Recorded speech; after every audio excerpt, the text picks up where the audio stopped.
Hello everyone, and welcome back to World of Warships Blitz with Terry, where today we are looking at the Tier 9 of the preview Commonwealth cruisers, which is the highest tier that we currently have access to, and that is HMAS Encounter. Yes, this is an Australian ship. Well, it is a hypothetical Australian ship, because if we are looking at the little blurb that Wargaming has left us here, it says it was a project based on draft designs that was supposed to be constructed in the 1920s based on a Hawkins class cruiser. Now, the Hawkins class were pretty much the first British cruisers that were kind of replacing the old armored cruiser designs, and they did exist in the Second World War, but they were mostly just used as training ships. We do have the Hawkins actually in game, but at Tier 5 in the British tech tree, in the heavy cruiser line.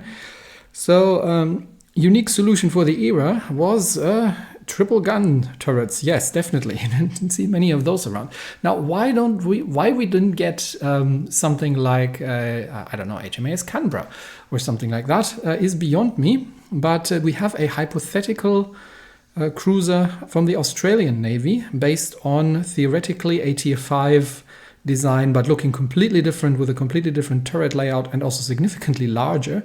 But a sort of flat squat design is kind of reminiscent of it. Now, I haven't really spent an extreme amount of time digging to find any evidence of where these plans came from. But the cruiser itself didn't exist. I couldn't find anything on the quick from the Australian Navy or any of the other sources, so I have no idea where Wargaming has found this. But given that there were actually Australian cruisers at the time in World War II that would have fit the bill, I am, again, mildly miffed about the abuse of paper ships over actual historically existing ones. Anyway, this is the Encounter at Tier 9. So, what is the Encounter all about? Well, it's a heavy cruiser. So this is a switch up from the light cruiser at Tier 7 that we've looked at last. It is a heavy cruiser, and as such, we are going to have to compare it to the Drake. Now, if you're not familiar with the British heavy cruiser tech tree, they are generally considered or generally looked upon unfavorably. Basically, the whole concept of the British heavy cruisers is good HE guns, but dreadfully slow reload. They're smoke cruisers usually, they have a few torpedoes, but they're generally considered inferior to their light cruiser brethren, despite the fact that those don't get HE. But there are some few people who enjoy these, but you will not see an awful lot of them generally. So let's compare the Encounter to the Drake and see how they differ. The gimmick of the British heavy cruiser line is also the superheal, the idea being that the ship doesn't have any armor and as such gets absolutely obliterated by by large caliber shells from heavy ships, but it does get an extra heal, and it actually heals 20% more health back. So you can kind of stack an HP tank build quite successfully on these sort of things. You also have the single fire torpedoes. You don't get the whole HP shenanigans on the Encounter. You do, however, get the crawling smoke generator. And there's actually something that I completely missed in the last review, and thank you to the comment section for pointing that out. The game actually slows you down to such that you don't exceed your smoke screen speed by itself. So if you're running at full speed and you pop the smoke screen, the game actually slows you down. I didn't know that. I thought you had to go down to half speed, because I think that's how it functions on PC and everywhere else. So that's what I generally did. But actually, you don't have to. You can run at full speed, and the game just slows you down the necessary amount. So it's effectively a fuel smoke, just that it lasts forever. So it's a really long-lasting fuel smoke. That's sort of the gimmick of the whole thing. Other than that, we've got the same FAA. We're missing the sonar, but in return, we get the combat instructions. So for each 3 fires, you get 30% dispersion buff. So basically, you have a chargeable precise aim that you're, I think at this point, precise aim 2 that you're bringing with you. That's where the similarities sort of end, because the maneuverability of this ship is, well, there are battleships who have better maneuverability. It's dreadful for a cruiser, especially for something that is very poorly armed. So 12.45 seconds base turn time on the rudder is hilariously bad. At least the engine is a little bit better, but it's still nowhere near good. So acceleration and deceleration is pretty bad as well. Not very maneuverable ships, these. The guns, however, is where it gets interesting. Now, this is sort of the main complaint that you find usually about the British heavy cruisers. It's the 13.5 second reload, because you just can't get anything done with a reload that slow and with only 9 guns. The Encounter sort of fixes that with an 8.1 second base reload for 9 guns, which is very good. And yes, these are only 203mm. Wargaming, the L50 Mark IIIs did not exist. The Mark IIIs were 26 calibers long, I think, and what you probably mean are the Mark 8s. But yeah, minor details. The range is better, which is great. And yes, obviously the damage is lower, but you still get a very respectable 8% fire chance on these guns. So decent guns, decent fire starter. And one thing that you have to know about these guns is that the armor piercing kind of sucks, which is very common with most British most British stuff, with the large caliber ones as well. And the high explosive is rather good, actually. So I have scored citadels with the high explosive more than with the armor piercing. And obviously you have the huge incentive of using the high explosive to set fires, to charge up your special ability. The torpedoes are, for all intents and purposes, the same as the Drakes, only that the reload is significantly longer, which, given that you only get 2 quad launches, is quite hilarious, really. It's not that she had to compensate for anything, but sheesh, that is a 60 plus second reload on those torpedoes. Basically means you're very rarely going to be using them. These are very occasional torpedoes. Most of the time you're probably going to be just doing long-range gunnery with the abysmal maneuverability that these ships are bringing. The AA is, well, again, for all intents and purposes, the same. Values are shifted around a little bit, but other than that, it's the same AA you're going to get on a Drake. And the concealment is a bit better with 8.3 kilometers. Now, the other ship that we're going to have, because we are talking about basically a ranged fire starter here, the other ship that we're going to have to look in terms of heavy cruisers, let's check out the French, the Saint-Louis at tier 9. And obviously the French have a very, very different setup with the rapid reload. But what we're kind of more interested in is to see how these two compare. Now, the Saint-Louis is and the French heavy cruisers are no maneuverability stars. They have similar problems of being very quick, but not turning around very quickly. The Encounter is way worse. But you do get, it's quite interesting because you do get a significantly better range and better base damage on the Frenchman. You have a much, much slower base reload. That said, you have the rapid reload, which sort of compensates for that. So I would say on average, you're probably looking at a slightly worse version of the Saint-Louis guns. The Saint-Louis torpedoes don't quite have the same range, but they do a bit more damage, but much more noticeably, they reload faster, but she only gets 2 triple launches. So again, these are rather situational torpedoes, and the Saint-Louis AA is not quite there. But I would say treated like a Saint-Louis that doesn't go very fast is probably, if you're coming from French heavy cruisers and you're enjoying these, the sort of ranged HE spam is a good way to do it. And you can compensate for the lack of range with the effective fuel smoke that you're having here. All right then, how do we set the ship up? And somebody was asking what are the battle honors. So we will take a look at that quickly as well. Elite bonus first. The obvious choice here is the main battery firing range. Reload be nice, but extra range is something that we definitely want to have if we can get our hands on it, especially in something that is about as maneuverable as a port facility. The camouflage, if you are so inclined to spend your money on that, you can get the historical camo. It looks a bit drab. I would have enjoyed a bit more color on that, but it gives main battery range, which is very, very good. Traverse speed was useful. Smaller caliber AA range, okay. And max traverse speed plus 4%, okay. I would say it's not a must-have. The range is great, but it's a tier 9, so I don't think many people will actually keep tier 9s, and probably not worth spending the gold on, to be fair, if it's grind over territory. So we are going to be, in any case, because I'm not promoting spending money on things at the moment, we will be using what you can get for free, which is, and for comparability purposes, we're going to just be using the Seaborne Assault. Battle honors. Somebody was asking about the battle honors. So, sail to victory, hold the line, capture control zone 35 times. Okay, that is actually quite an interesting. Well, it's not what you designed to do, so it's not like you should be going rushing ahead at the beginning of the battle, because that's a surefire way to get yourself killed. You should be. But you pick that up as you go when you're doing domination maps in late game. 300 fires sounds a lot, but it's not that bad. The ship does set a lot of fires. It's what it does.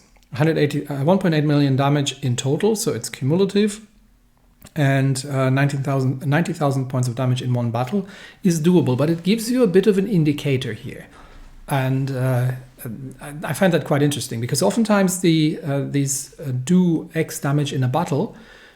They are usually a bit higher than this. So 90,000 is on the lower end of these missions, and it already tells you that this is not a ship that is expected to be doing a huge amount of damage.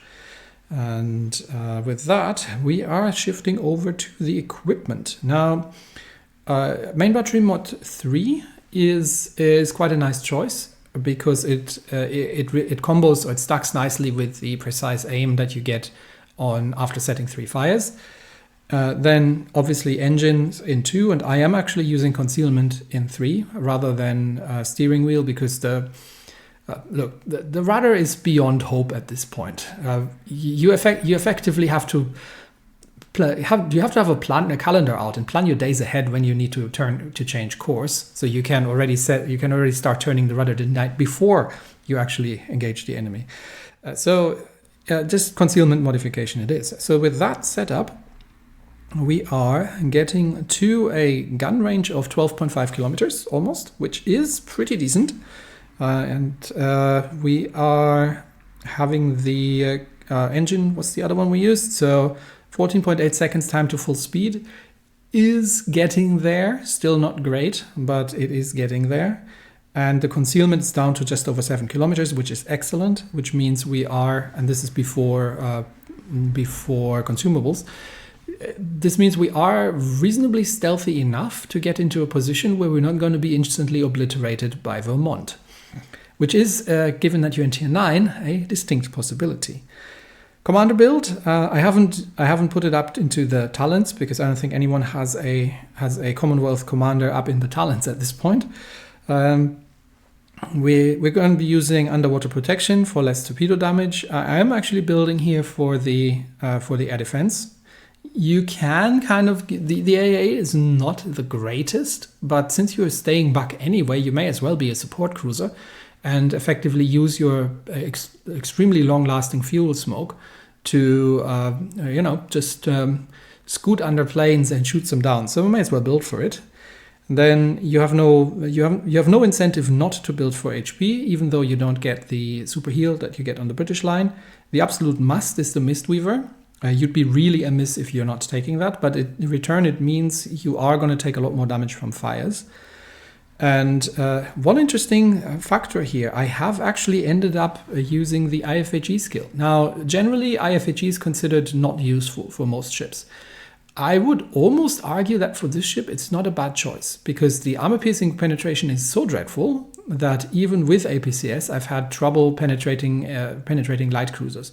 So I think IFAG is not a terrible choice, because also you are incentivized to use the IHE pretty much exclusively in order to charge up the precise aim skill. So if you're never going to be using the armor piercing, or almost never going to be using the armor piercing, except maybe against destroyers, then why not buff the HE a little bit? And like I said, I did manage to score Citadel or 2 with the HE shells actually.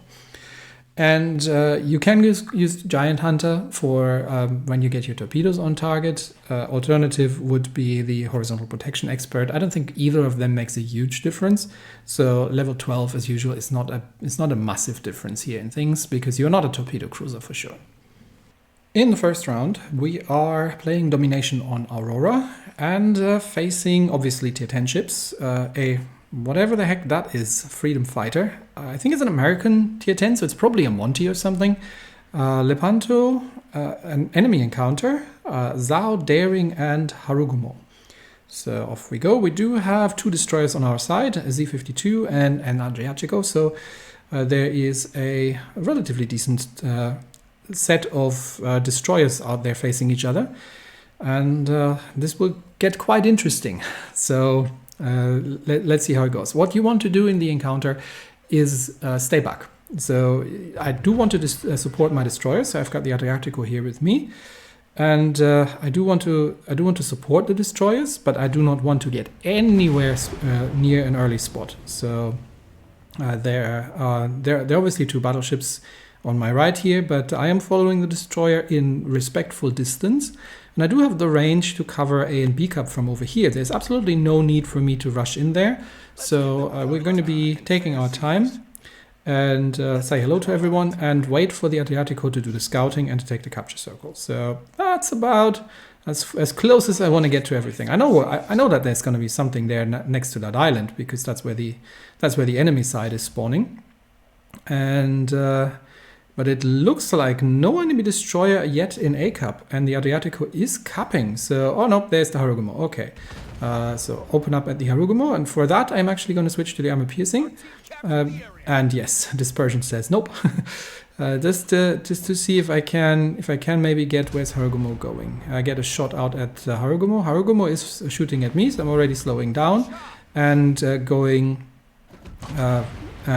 bow in, and not because of Harugumo, but because of the battleship row on the other side there. So there's the enemy encounter, and yes, I do need to switch back to the high explosive. The armor piercing is not useful. As you can see, it does very, very little. So we're going to go back to the HE, and we are in reverse, bow in towards the enemy encounter. And unfortunately, we have no battleship support over here on my side who could punish that. But Adriatico has run away, seeing that opposition, that lot over there. It looks like the whole enemy team's over here. So we are fighting. We are doing a fighting retreat, and effectively we're just drawing fire from the enemy team. The Lepanto is getting quite brave. So Adriatico, you really want to be careful over there that you're not getting spotted by Lepanto. That thing, if it's got semi-armor piercing loaded, and yes, Adriatico sails an Italian destroyer. He knows exactly what he's up for. Lepanto is fuel smoking up. But right now the incoming fire, I was about to say the incoming fire isn't too bad, but yeah, that hurt. So fuel smoke up, repair the damaged forward turret, and I'm going to use that opportunity to turn around. Now Harugumo is spotted in the capture circle, so immediately changing targets. Can't see the Lepanto right now anyway, and we'll be shooting at the Harugumo. You see that the high explosive is doing a decent amount of damage. Lepanto is in torpedo range. I think he is kind of still accelerating out of the turn there. So torpedoes away and shots out. These ships are not particularly suitable for kiting, unfortunately, because they have the turrets forward and they don't turn particularly well. But I do have torpedoes on the other side, so we can drop a couple more torpedoes in Lepanto's general. He's avoided the first batch. He is going to probably turn a bit more. But he has avoided the Adriatico torpedoes as well, so he's going to come out of that turn.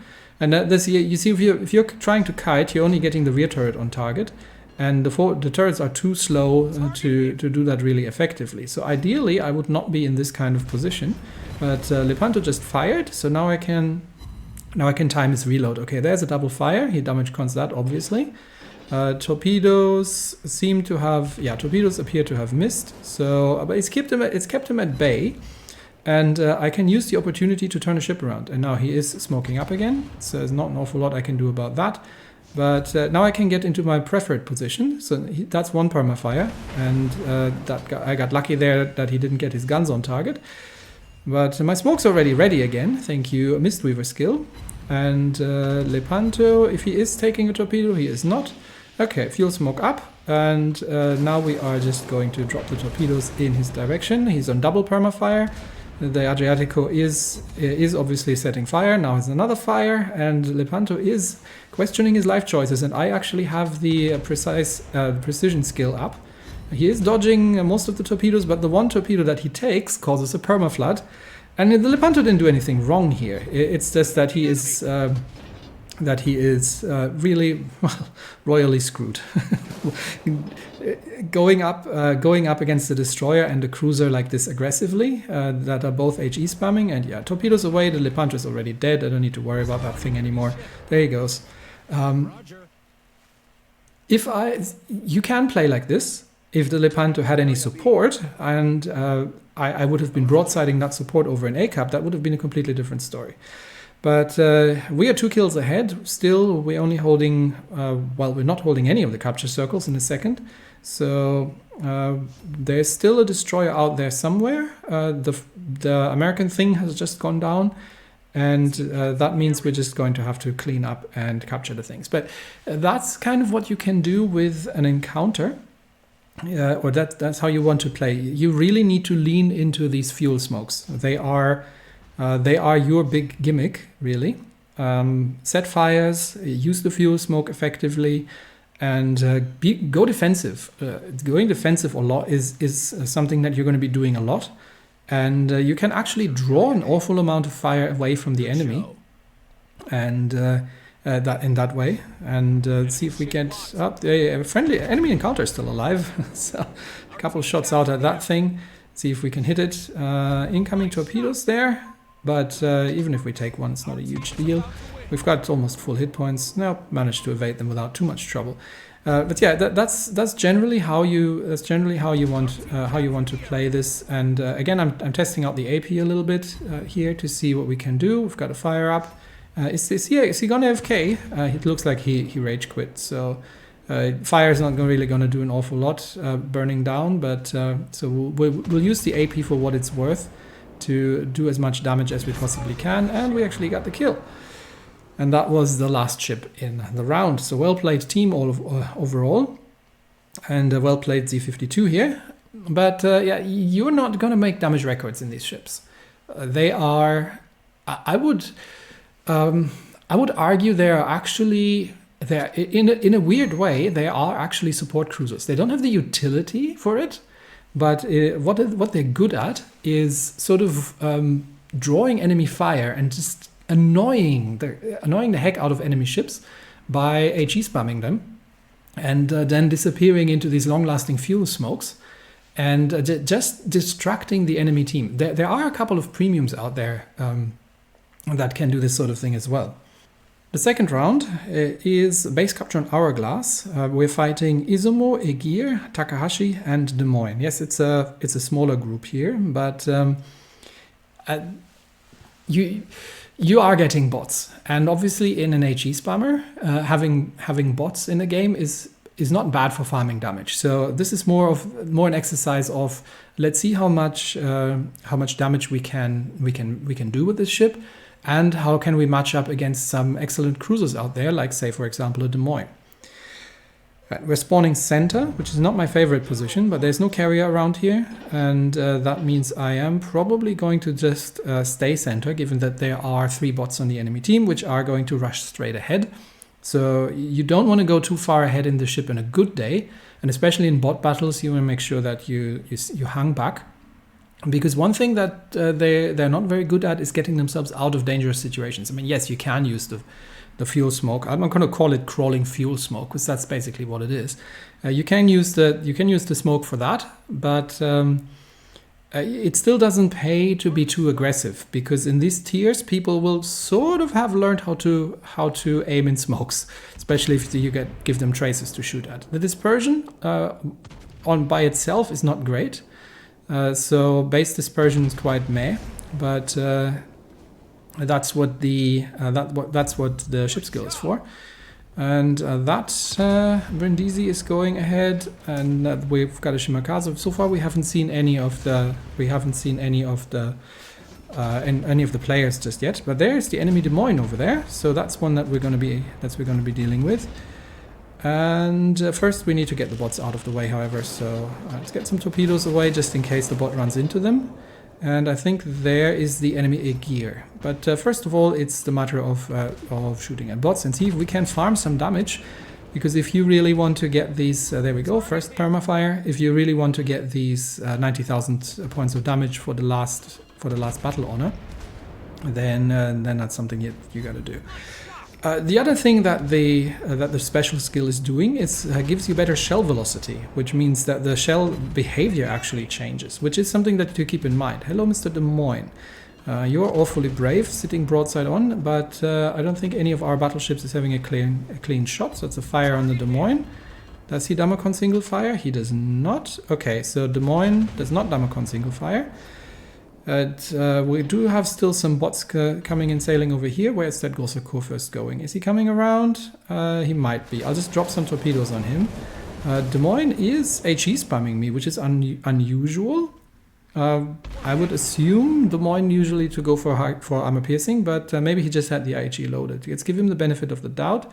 Großer Kurfürst is going to go down. Bot Shima is not something we need to worry about. We did get a torpedo on the GK, stuff to dodge the incoming fire from the bot, but the Duncan has taken him out. So Duncan is being HE spammed by the Des Moines, who is in a good island position over there. So let's go around the side and secure the flank and see if we can dislodge that Des Moines from there. Des Moines is obviously an excellent tier 10 heavy cruiser, but he thinks he is in an island position where no one is going to mess with him. I've got news for you. And again, here comes the HE. Now I'm going to use the smoke screen. Des Moines has radar, so we'll see if he knows how to use it. But so far he doesn't seem to be interested. There is, yeah, no, he hasn't. Okay. So that might have been. I was trying to maybe bait the radar out early on, so then I could get closer under the cover of the smoke screen. But well, we'll see. We'll see what he does. So right now it's a little bit of a waste of a smoke screen. He can't see me. I can't see him. Where are you, Des Moines? I do obviously have to be very careful with the Des Moines, because if he's got rapid reload up and the armor piercing loaded, and there's also an Aegir out there, then he can absolutely make mincemeat out of me.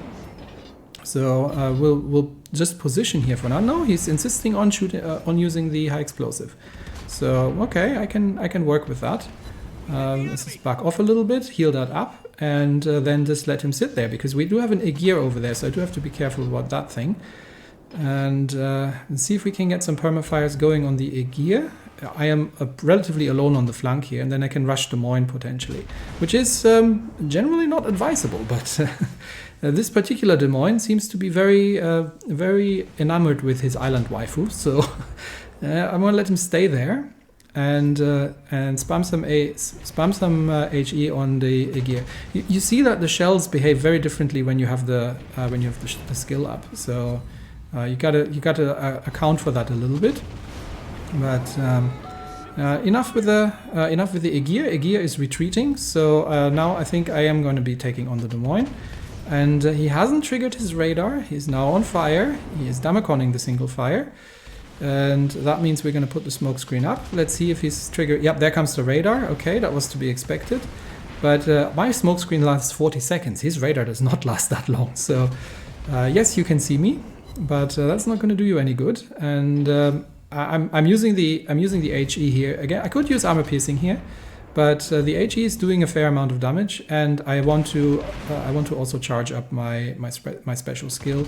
And so, if that Des Moines had been using, there it goes. If that Des Moines had been using armor piercing with the rapid reload, I'd be dead. So don't try this at home, kids. If you encounter a Des Moines that knows what he's doing, then that would have been a very dead Des Moines, but that would have been very dead me. But Duncan has taken him out. Now Aegir takes me under fire, so we're going to try and dodge under this, and I think we just took it on the superstructure. And then we are going to chase after that one. There's not much left of the enemy team. However, we're only 1 kill ahead, so that can still turn. And Duncan is running a little low. So we're going to push towards the capture circle. There is the enemy Takahashi. Okay, so that thing's at what, 10 kilometers? I can't remember what the torpedo range is on one of these, but it is long. So Duncan, you probably want to be careful because I don't have a sonar. So let's yep, there come the torpedoes. But Takahashi has made the error of giving broadside to Duncan. And I think I can skip the rear. Yeah, I'm out of range of the torpedoes, and I think that's a dead Takahashi. But Duncan seems to be on permafire. I would love to smoke him up, but he would have to slow down for that, which is generally not happening. Okay, Buffalo's taken down the Takahashi. That just leaves the Aegir over there. Hello, Aegir, and Aegir has taken out the Duncan. And there might be torpedoes in the way. I can't remember if Aegir gets torpedoes. I think she does. So let's be cautious and just use the fuel smoke and turn about and get ourselves onto the rear of the Aegir, where we're still doing fire and the Aegir has gone down.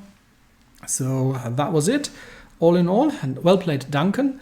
But that's sort of the I'd say ideal scenario. So the 90,000 points of damage is absolutely doable, but you have to be a little lucky with the fires in general. And I would say if you got a couple of bots in the enemy team, it certainly doesn't harm. The damage output from the guns themselves isn't the greatest, but the damage you can do with the fires can stack up quite nicely. So, is this a good ship? Actually, it's not bad. I don't actually mind it that much, and the reason is that fuel smoke. That extremely long-lasting crawling smoke that you can use, it allows these ships to. They're not the greatest damage dealers, but they are actually a very interesting flavor of team play cruisers, which is something that I personally enjoy. So and that's the reason is that they can be relatively difficult to kill because half of the battle they're going to be stuck in a smoke screen. So it's. I think what you got, like you got almost, what is it? You got 40 seconds. You got plus X from the Mistweaver. So you got a relatively long duration inside the battle that you can actually spend in a smoke, and you can take that smoke with you, not at full speed, but almost. So it allows you to be just an annoyance that can be relatively difficult to deal with if you're playing it cautiously. So long range play, just annoying the enemy team, drawing fire, and being a pain in the butt is sort of the way that I think these ships can be played and can be played successfully. But if you're after like damage records or something, that's not what these ships are for. So I think it's an interesting variation. At first I wasn't convinced, but I think it's not a bad way to play them. And you do have the much faster fire rate than the British heavy cruisers, which makes them much more viable because you don't have to look after each salvo so carefully. So I think it's a good ship, and but with a very specific style. So you have to like playing defensively. You need to know how to dodge, and you have to accept that you're not going to come at the top of the team most of the time. But you can be quite vital to the team's success on account of just doing what I just described. So if that sounds like something you're enjoying, and it is sort of a continuation of the style that you have in Tier 7 as well, then that might be a line for you. Anyway, interesting addition to the game, quite enjoying it. That's it for me today. Thanks everybody, and I will see you next time. Bye-bye.